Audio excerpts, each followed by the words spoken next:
Hello students, आपका एक बार फिर से स्वागत है आपके अपने यूट्यूब चैनल लहरे सर ऑनलाइन क्लासेस में।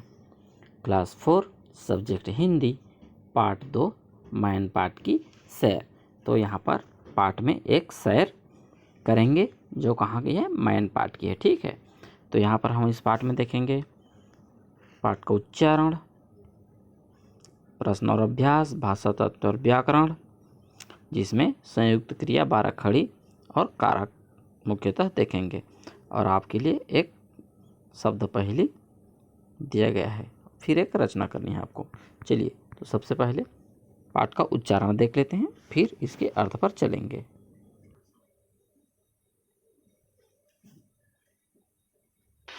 हिल स्टेशन मैन पार्ट चारों ओर से प्राकृतिक सौंदर्य जलप्रपातों से भरा पूरा है। मैन पार्ट का कोना कोना दर्शनीय है। पर्यटक यहाँ आकर अतीव सुख और शांति का अनुभव करते हैं। लोगों के शोरगुल, वाहनों की कानों को खटकने वाली ध्वनियों से मुक्त शांत वातावरण युक्त मैन पार्ट अंबिकापुर से लगभग 85 किलोमीटर दूर हरी भरी पहाड़ियों पर स्थित है। चारों ओर से घने वनों से आच्छादित यह स्थान अनेक छोटी बड़ी नदियों से घिरा है। ये नदियां स्थान स्थान पर जलप्रपात बनाकर अद्भुत मनोरम दृश्य उपस्थित कर देती हैं।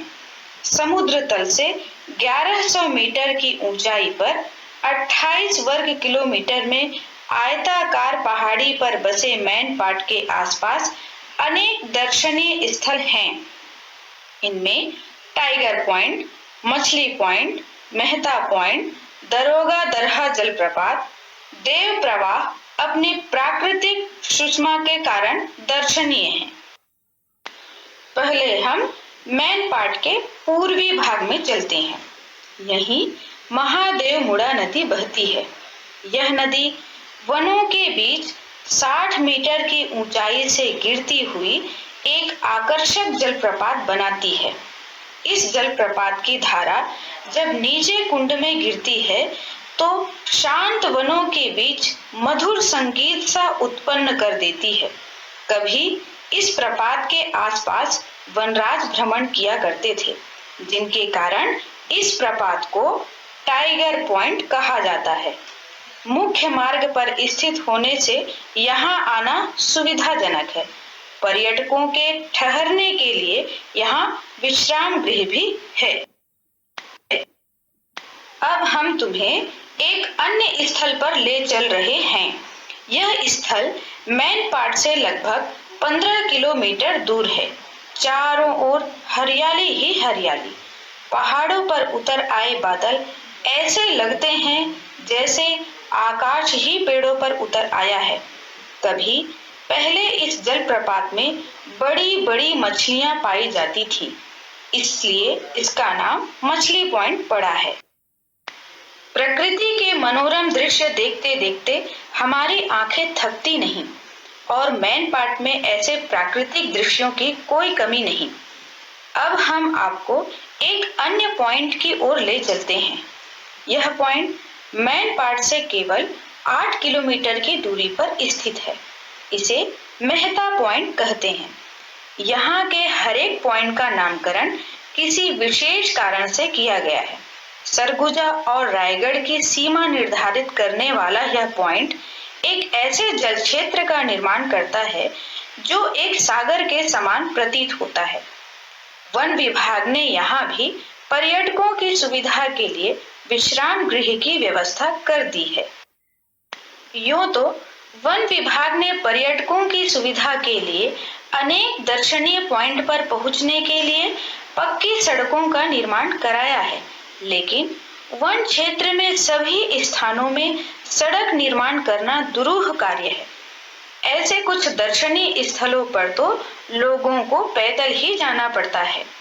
दरोगा दरहा जलप्रपात देखने वालों के पैर मजबूत होने चाहिए।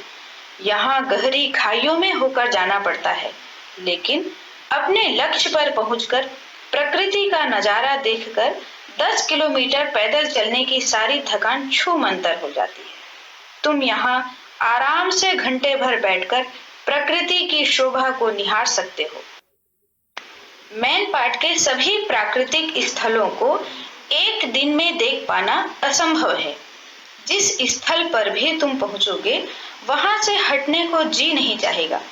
तबीयत करेगी कि बैठे बैठे उस मनोरम दृश्य को देखते रहें। तो फिर एक दिन में सभी स्थल कैसे देखे जा सकते हैं? इसलिए पर्यटक कम से कम 2 दिनों का समय निकालकर यहाँ आते हैं। तुम पहले दिन इन्हीं स्थलों का भ्रमण कर सकते हो। दूसरे दिन का भ्रमण तुम देव प्रवाह से कर सकते हो। वन क्षेत्र कमलेश्वरपुर में एक प्राकृतिक झील है जो आगे चलकर एक नाले का रूप धारण कर लेती है। यही नाला 80 मीटर की ऊंचाई से गिरता हुआ एक प्रपात बनाता है। यही देव प्रवाह प्रपात है। यहाँ आसपास का वन क्षेत्र वनौषधियों से भरा हुआ है। हमारे लिए जो साधारण वृक्ष हैं, जानकारों के लिए उनमें से कुछ वृक्ष कल्प वृक्ष भी हो सकते हैं। मैनपाट में सूर्योदय और सूर्यास्त देखने के कई स्थल हैं। पर्यटक इन स्थलों पर पहुंचकर सूर्योदय और सूर्यास्त का भरपूर आनंद लेते हैं। जलप्रपातों के अतिरिक्त मैनपाट में अनेक प्राकृतिक गुफाएं भी दर्शनीय हैं। इन गुफाओं के संबंध में हम तुम्हें फिर कभी बताएंगे। मैनपाट अपनी एक और विशेषता के लिए विख्यात है।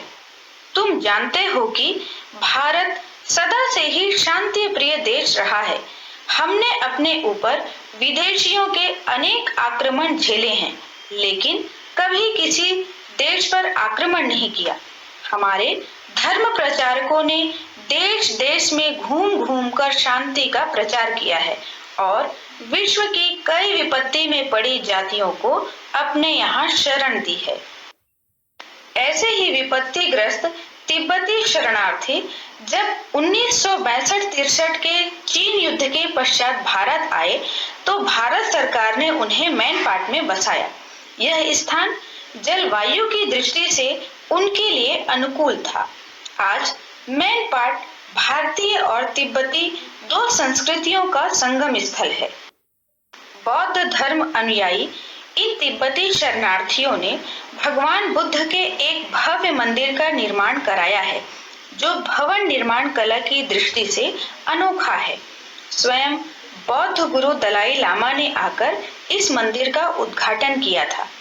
तिब्बती शरणार्थी यहाँ खेती, पशुपालन और वस्त्र निर्माण का धंधा करते हैं। मैनपाट में तिब्बतियों द्वारा निर्मित दरी, गलीचे या कालीन भारत के बड़े बड़े नगरों में विक्रय के लिए भेजे जाते हैं। प्रकृति का लाडला, 2 संस्कृतियों का संगम स्थल, जियो और जीने दो का उद्घोष करने वाला मैनपाट है ना अलौकिक? क्या तुम्हारा मन इसे देखने के लिए ललचाएगा नहीं? तो फिर शिमला, मसूरी, श्रीनगर और पचमढ़ी का सैर सपाटा करने का विचार छोड़ दो और अगली गर्मियों की छुट्टियों में मैनपाट यात्रा की योजना बना डालो। तो स्टूडेंट्स, आपने पाठ का उच्चारण देखा है, ठीक है। चलिए अब हम इसके अर्थ को समझने की कोशिश करते हैं।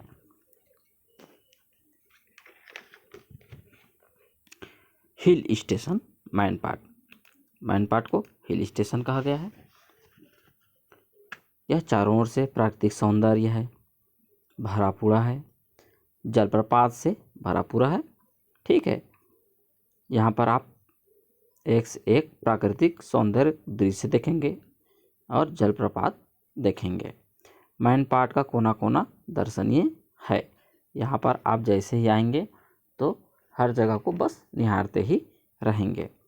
यहाँ पर जो पर्यटक आते हैं सुख शांति का अनुभव करते हैं।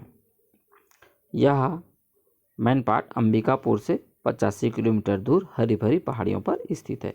तो जैसे आप अंबिका पर पहुँचेंगे तो वहाँ से 85 किलोमीटर दूर आपको यह वनों से आच्छादित और नदी, बड़ी छोटी बड़ी नदियों से घिरा हुआ और मनोरम दृश्य से भरा पूरा जलप्रपात के पास आप पहुंच जाएंगे मैनपाट। ठीक है, यह समुद्र तल से 1100 मीटर की ऊंचाई पर है और 28 वर्ग किलोमीटर में फैला हुआ है। यहाँ पर देखने के लायक मुख्यतः टाइगर पॉइंट, मछली पॉइंट, महता पॉइंट, दरोगा दरहा जलप्रपात, देव प्रवाह, ये सभी देखने योग्य दर्शनीय स्थल हैं।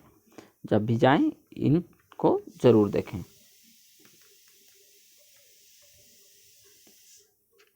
अब चलते हैं आगे।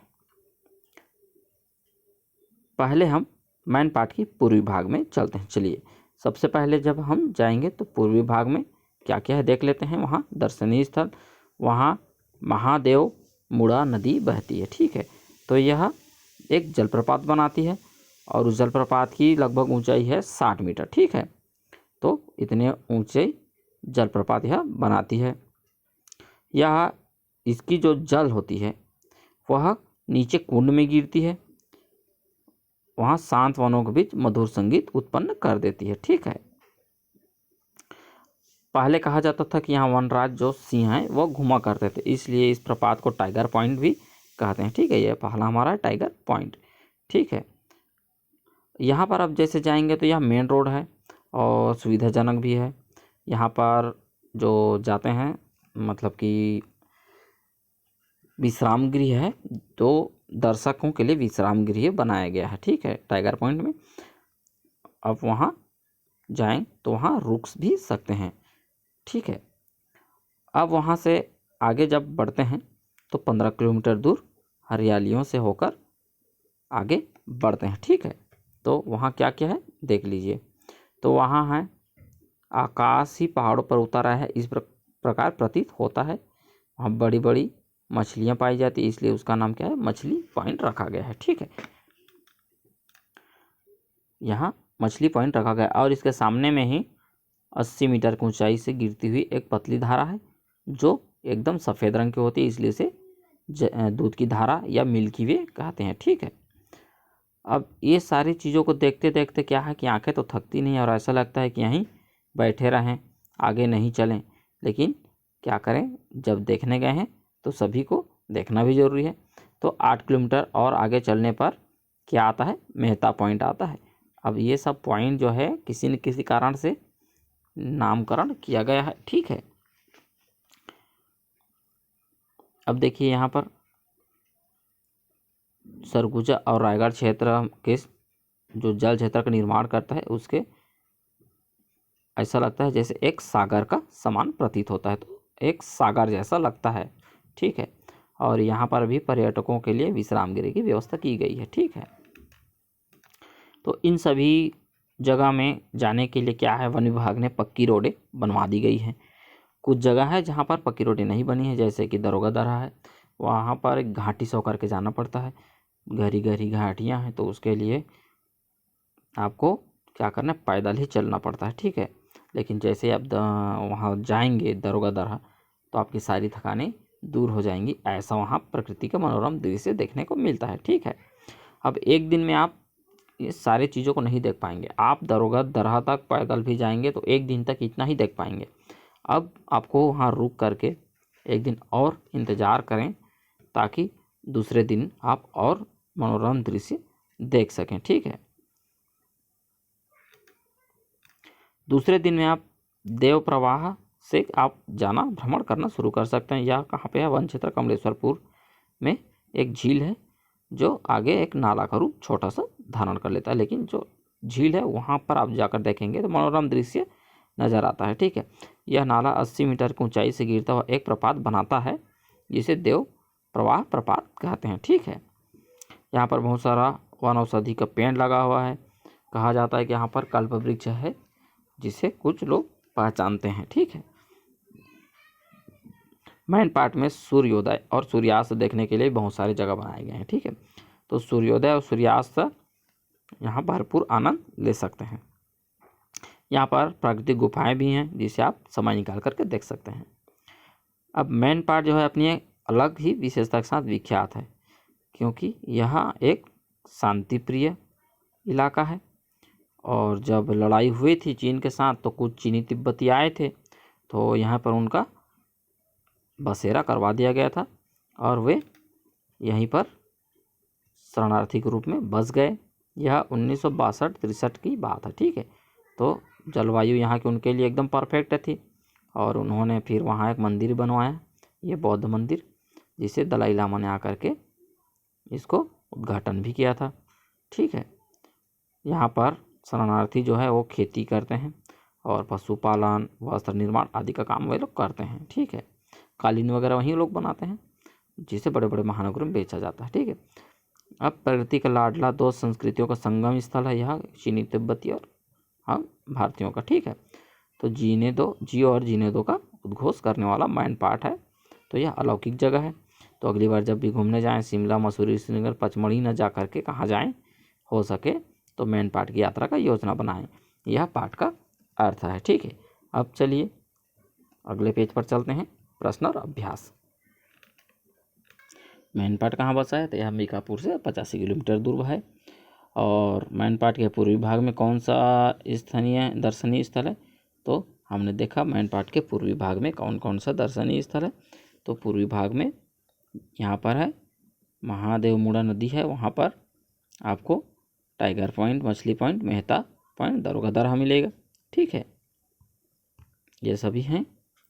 और मेहता पॉइंट किन किन जिलों की सीमा निर्धारित करती है, तो मेहता पॉइंट जो है वह देखिए यहाँ पर 2 जिले का निर्धारण करती है, कौन कौन सा देख लेते हैं। तो देखिए यहाँ पर मेहता पॉइंट जो है सरगुजा और रायगढ़ जिले को सीमा देखिए निर्धारित करती है सीमा को, ठीक है। अब चलते हैं अगले प्रश्न की ओर। अब है चौथा, मैन पाट किन दो संस्कृतियों का संगम स्थल, तो चीनी तिब्बती और भारतीयों का है। और चीनी तिब्बतियों द्वारा निर्मित कौन सी वस्तु है, जो कालीन है।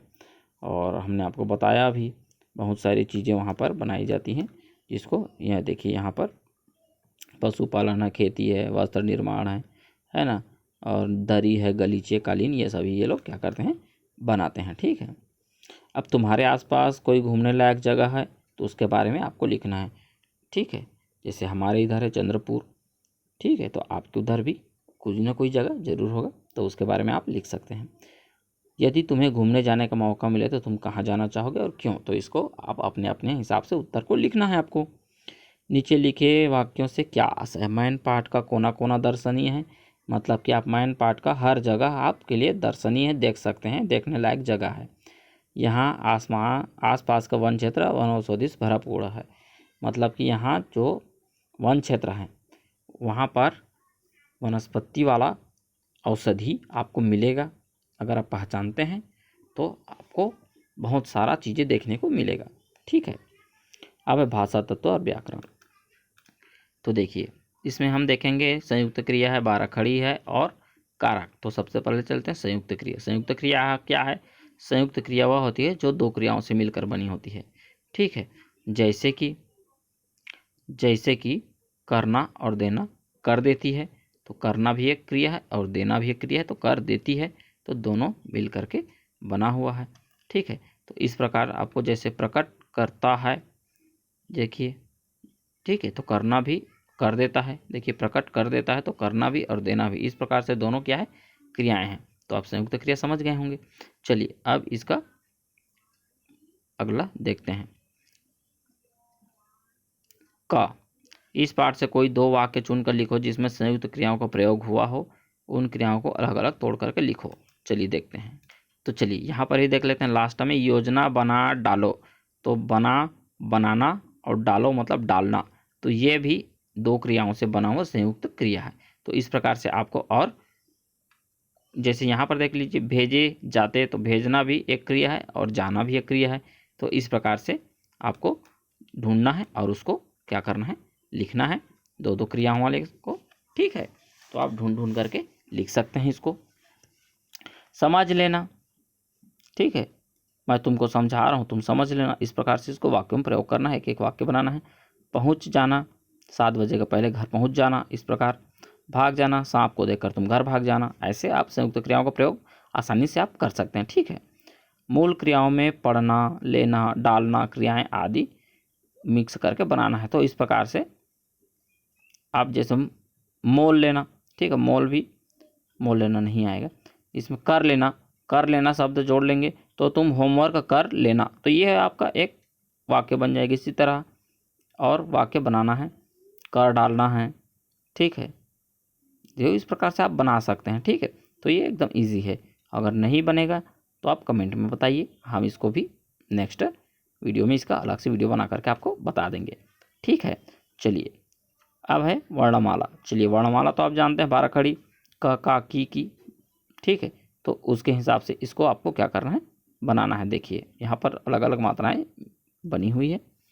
चलिए हम आपको बता देते हैं कौन सा कहाँ पे क्या लगेगा। तो देखिए मदन अ पहला हो गया, आ की मात्रा दूसरा, फिर छोटाई की मात्रा तीसरा, चौथा बड़ाई की मात्रा, छोटा ऊ की मात्रा 5, फिर बड़ा ऊ की मात्रा 6, री की मात्रा 7, ए की मात्रा 8, ऐ की मात्रा 9, ओ की मात्रा 10, औ की मात्रा 11, अंग की मात्रा 12। इस प्रकार से इसको हम बना सकते हैं। आप भी इसको क्रम से लिख सकते हैं, ठीक है। चलिए आगे पेज पर चलते हैं। तो चलते हैं अब कारक क्यों, ठीक है। देखिए 2 लाइन दिया गया है। तुम पेन से, यहाँ पर से आया है, पेन से, देखिए पेन से लिख रहे हैं। हमीदा सोहन के लिए किताब लाई है। पेड़ से पत्ते गिरते हैं, तो किससे लिख रहा है, पेन से, एक संबंध बन गया है। हमीदा ने किसके लिए किताब लाई, तो सोहन के लिए, ठीक है। पेड़ से पत्ते गिरते हैं, ठीक है। तो इस प्रकार से यह से क्या साधन बता रहा है, देखिए से, ठीक है। तो यहाँ पर ये सभी क्या है, इसको पढ़ते हैं। देखिए तीसरे वाक्य में पेड़ से पत्ते गिरते हैं, यहाँ से अलग होने का भाव बताता है।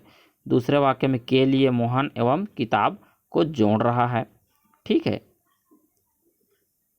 यानी जब हम किसी दूसरे के लिए काम करते हैं तो उस काम एवं उस व्यक्ति को जोड़ने में के लिए का प्रयोग करते हैं। जैसे पिताजी काजल के लिए साइकिल खरीदने बाजार गए, ठीक है। इस प्रकार से अब देखिए ने, मोहन ने आम खाया, तो ये ने हो गया, है ना। पेड़ पर मत चढ़ो, तो ये पेड़ पर हो गया, ठीक है। मोहन से बात मत करो, तो से हो गया। मैं, तो उस प्रकार मैं का भी प्रयोग कर सकते हैं, ठीक है। कारक चिन्हों में युक्त अलग अलग वाक्य बनाओ, तो आप इसको अलग अलग वाक्य बना सकते हैं, ठीक है। शब्द पहले में मेन पार्ट के कुछ दर्शनीय स्थानों का नाम है, 8 नाम खोज करके इसको आपको ढूंढना है, ठीक है। चलिए देखते हैं 1-2 मिल जाए तो चलिए हमने कुछ ढूंढा है, जैसे कि शिमला है, मैनपाट है, श्रीनगर है, पचमढ़ी है और टाइगर पॉइंट है। इस तरह हमने इसको ढूंढा है। तो आपको भी क्या करना है, ढूंढना है। 8 नाम है, हमने कितने ढूंढा, 1 2 3 4 5, 3 नाम आपको भी ढूंढने हैं, ठीक है। चलिए अब आगे चलते हैं। रचना, सूर्योदय के समय के प्राकृतिक दृश्य का वर्णन अपने शब्दों में करो। तो इसको जब सूर्य उगता है तो किस प्रकार से दिखता है, इसको अपने शब्द में करना है। अब छत्तीसगढ़ के किसी अन्य दर्शनीय स्थल का वर्णन आपको करना है। तो जैसे कि आप कहीं पर भी चले जाते हैं तो उसको दर्शनीय स्थल को क्या लिखना है, स्थल का नाम, तो वह कौन सी स्थल का नाम है, वह कहाँ स्थल है, तो राज्य का नाम या जिले का नाम। मुख्यालय से दूरी, उस स्थान तक रोड से जा सकते हैं कि पैदल कि हवाई जहाज़ से, इसको लिख सकते हैं। दर्शनीय क्षेत्र, वहाँ पर कितने दर्शनीय स्थल हैं उसको यहाँ पर लिखना है, ठीक है। तो इसी के साथ हमारा यह वीडियो समाप्त होता है। वीडियो पसंद आए तो लाइक करें, कमेंट करें, ठीक है। अपने दोस्तों के पास शेयर करें और चैनल को सब्सक्राइब करें ताकि और नए नए पाठ की वीडियो आपको सबसे पहले पहुँचे। तब तक अभ्यास करते रहिए। Okay students, bye.